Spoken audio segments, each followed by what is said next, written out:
Hello दोस्तों, जय भीम, जय संविधान, जय लोकतंत्र, जय भारत। मैं आपकी दोस्त संध्या मैम।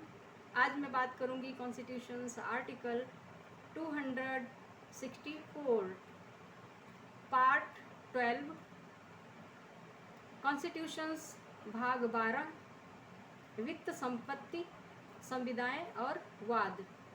वित्त संपत्ति संविदाएं और वाद के बारे में। अध्याय 1 वित्त साधारण।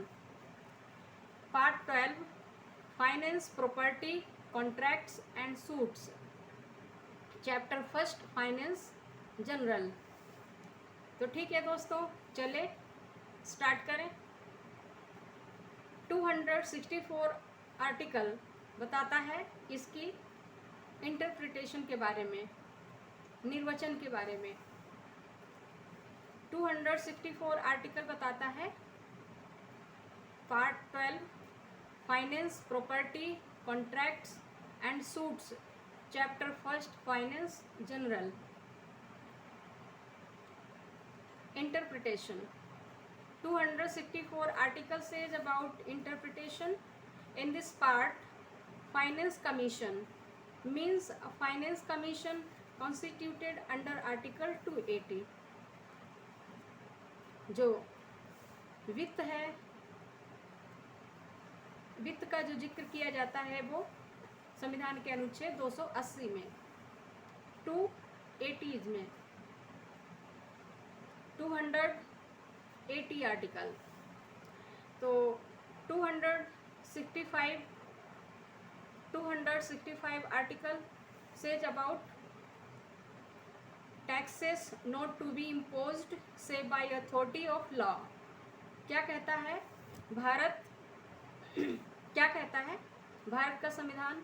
भारत के संविधान का अनुच्छेद 265 की विधि के प्राधिकार के बिना करों का अधिरोपण न किया जाना। विधि के प्राधिकार के बिना, जो कानून है उसकी जो अथॉरिटी है उसके बिना जो टैक्सेस हैं उनका अधिरोपण न किया जाना, उन टैक्सेस का अधिरोपण न किया जाना। तो 265 में ये बताया जा रहा है कि विधि के प्राधिकार के बिना करों का अधिरोपण न किया जाना। तो ठीक है, चलें पहले इंग्लिश में पढ़ लूँ। Article 264 interpretation. In this part finance commission, जो वित्त आयोग है उसका इसमें वर्णन किया जाता है। मीन्स अ फाइनेंस कमीशन, वित्त आयोग, कॉन्स्टिट्यूटेड अंडर आर्टिकल 280 280 में फाइनेंस कमीशन होने की बात कही जा रही है। 265 taxes not to be imposed save by authority of law. No tax shall levied or collected except by authority of law. क्या कहा जा रहा है कि कोई भी कर विधि के प्राधिकार के ही अधिरोपित या संग्रहित किया जाएगा, अन्यथा नहीं। कोई जो कर है, जो टैक्स है, वो कानून का जो प्राधिकार है या उसकी जो अथॉरिटी है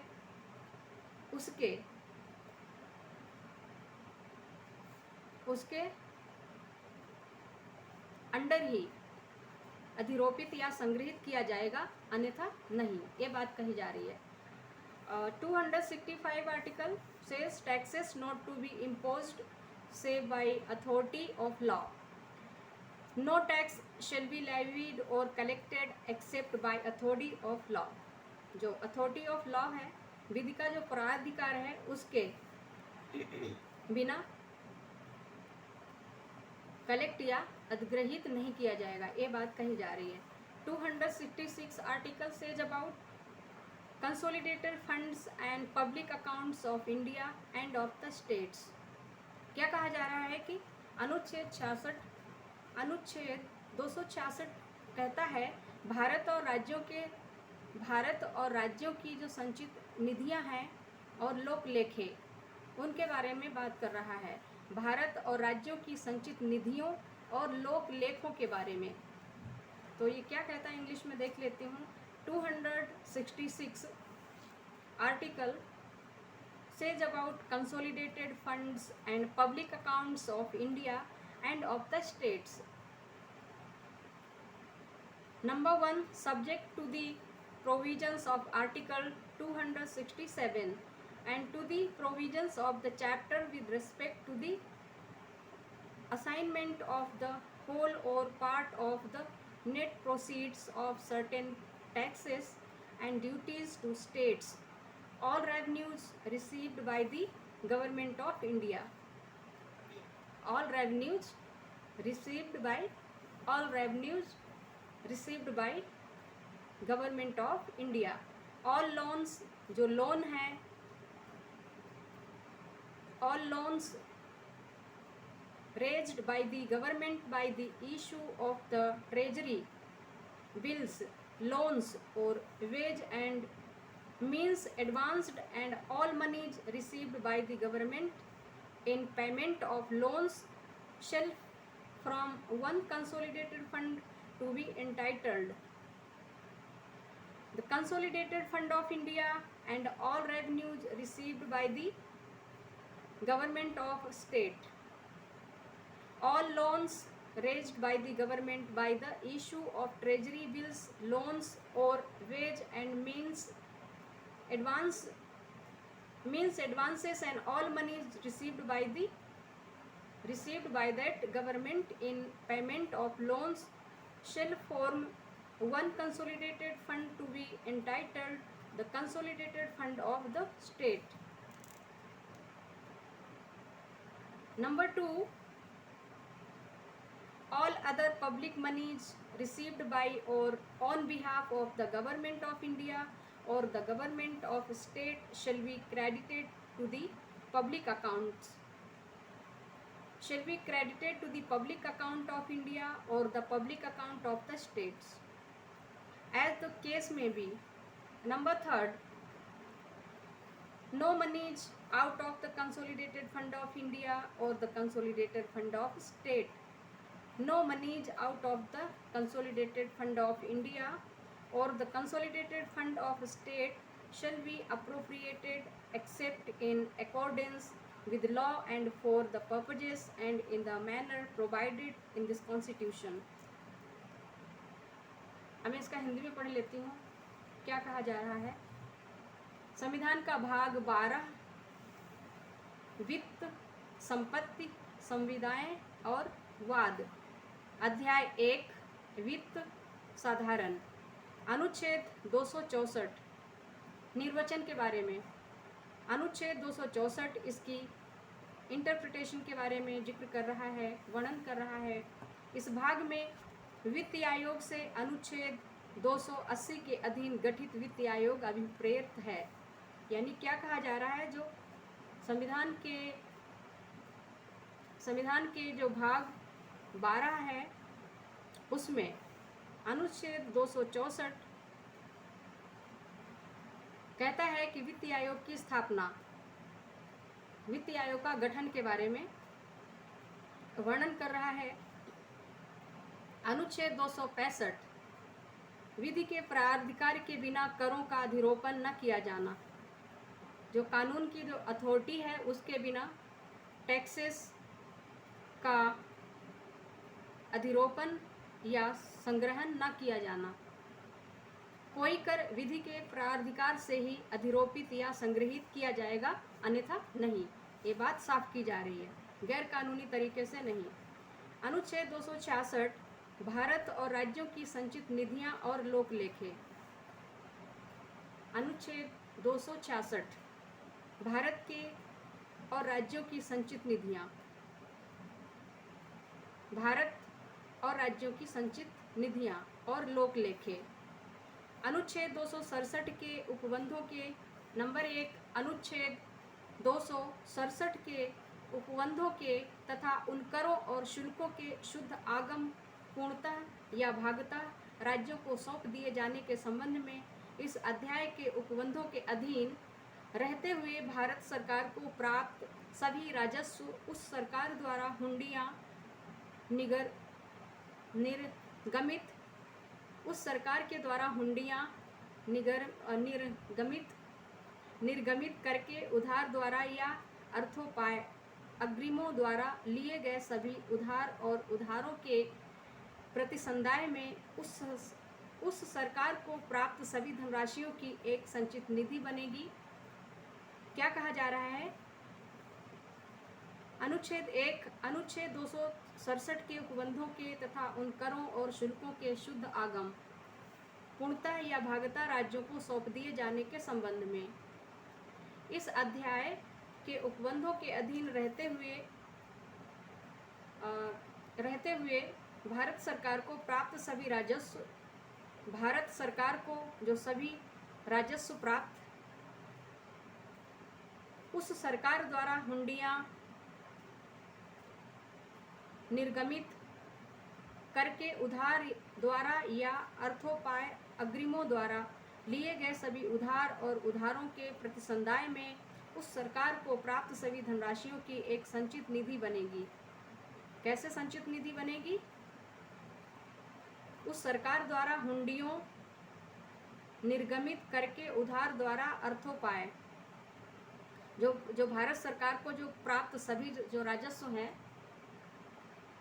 उनकी बात की जा रही है, उनको प्राप्त सभी धनराशियों की एक संचित निधि बनेगी जो भारत की संचित निधि के नाम से ज्ञात होगी।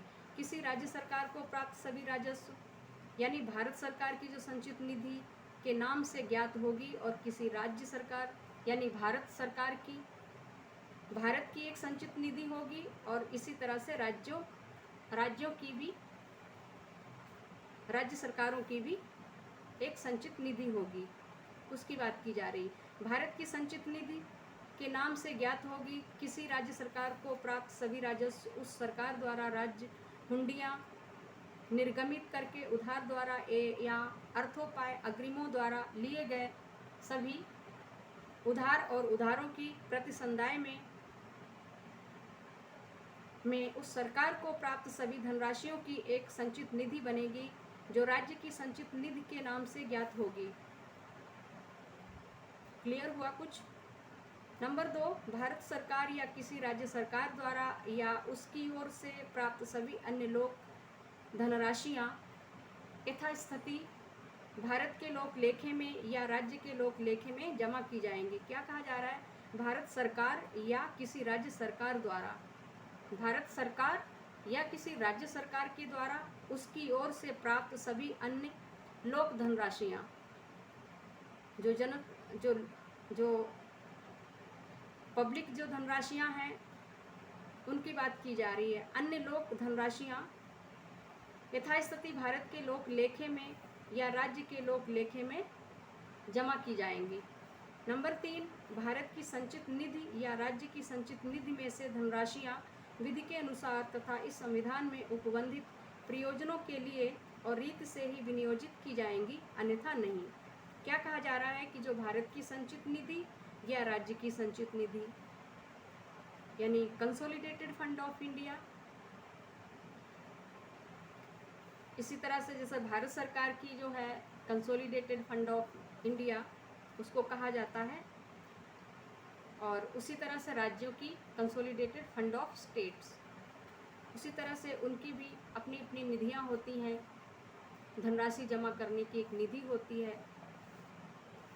लोक लेखे में या राज्य के लोक लेखे में जमा की जाएंगी, ये कहा जा रहा है। नंबर 3, भारत की संचित निधि या राज्य की संचित निधि में से जो धनराशियाँ हैं वो विधि या कानून के अनुसार इस संविधान में उपबंधित इस संविधान में कॉन्स्टिट्यूशन में उपबंधित प्रयोजनों के लिए और रीति से ही विनियोजित की जाएंगी, अन्यथा नहीं। साफ साफ कहा जा रहा है कि संविधान में जो उपबंधित प्रयोजन हैं उनके लिए और उसी रीति से विनियोजित की जाएंगी, अन्यथा नहीं। जैसा कि विधि के अनुसार संविधान में उपबंधित किया गया है, उनके जो प्रयोजन है उन्हीं प्रयोजनों के ढंग से उसी रीति से विनियोजित की जाएंगी, अन्यथा नहीं। तो ठीक है, कल मैं पढ़ूंगी कॉन्स्टिट्यूशन आर्टिकल 267 आकस्मिकता निधि। एक तो हो गई संचित निधि और दूसरी आकस्मिकता निधि, कंटिंजेंसी फंड ऑफ इंडिया और कंसोलिडेटेड फंड ऑफ इंडिया। इसी तरह से ये दोनों consolidated fund of states and contingency आकस्मिकता निधि की बात की। अब मैं करूँगी अनुच्छेद 267 में आकस्मिकता निधि क्या है।